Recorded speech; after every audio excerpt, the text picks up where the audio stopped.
আমি অর্পিতা আবার চলে এসেছি আমার নতুন গল্প নিয়ে। আমার পুরনো ও নতুন বন্ধুদের স্বাগত জানাই এলোমেলো গল্পের চ্যানেলে। আজকের নিবেদন একটি নৈতিক গল্প, হাতি ও ইঁদুরের বন্ধুত্বের। আর দেরি না করে গল্পটা শুরু করা যাক। বহুদিন আগের কথা, একটি অতি প্রাচীন গ্রাম ছিল যেখানে কোনো মানুষ বসবাস করত না, কারণ গ্রামটি ভূমিকম্পের জন্য বিধ্বস্ত হয়ে যায়। এই পরিত্যক্ত গ্রামে বসবাস করত একদল ইঁদুর ও একদল হাতি। ওই গ্রামে একটি জলাশয় ছিল যেটা হাতির দল ব্যবহার করত।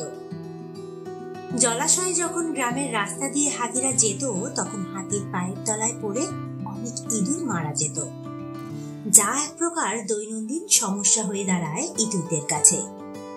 এই নিয়ে ইঁদুরদের মধ্যে হইচই পড়ে যায় ও ইঁদুরদের নেতা হাতির দলের কাছে যায়।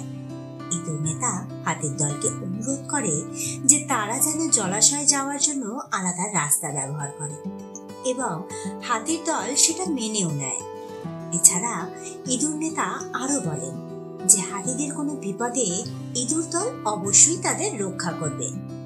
এই কথা শুনে হাতির দল নিজেদের মধ্যে হাসি ঠাট্টা করে। এরপর কেটে গেছে বেশ কিছুদিন। হঠাৎই এক নতুন ঘটনার সামনে আসে।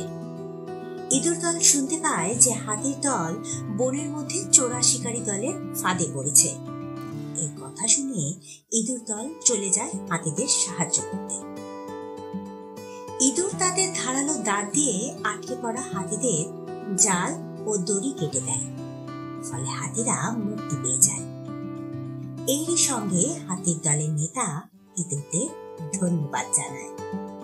এরপর হাতির দল বুঝতে পারে যে আকারে ছোট বলে তাদের উপর হাসলে চলবে না, কারণ প্রত্যেকেই ঈশ্বরের দ্বারা কোনো না কোনো আশীর্বাদ নিয়ে পৃথিবীতে এসেছে। সুতরাং এই গল্প থেকে আমরা এটাই শিখতে পারি যে বন্ধু তারাই হয় যারা বিপদের সময় সাহায্য করতে এগিয়ে আসে। গল্পটা শুনে তোমাদের কি মনে হয়? বন্ধু কেমন হওয়া উচিত? অবশ্যই কমেন্টে জানিও আমাকে। সকলকে অনেক অনেক ধন্যবাদ আমার সাথে থাকার জন্য। পুরনো বন্ধুদের কাছে অনুরোধ, গল্পটা ভালো লাগলে লাইক করে আমার উৎসাহ দিও। আর নতুন বন্ধুদের কাছে অনুরোধ, ভালো লাগলে অবশ্যই চ্যানেলটা সাবস্ক্রাইব করে লাইক দিয়ে যেও। সকলে ভালো থেকো। আবার আসবো নতুন গল্প নিয়ে।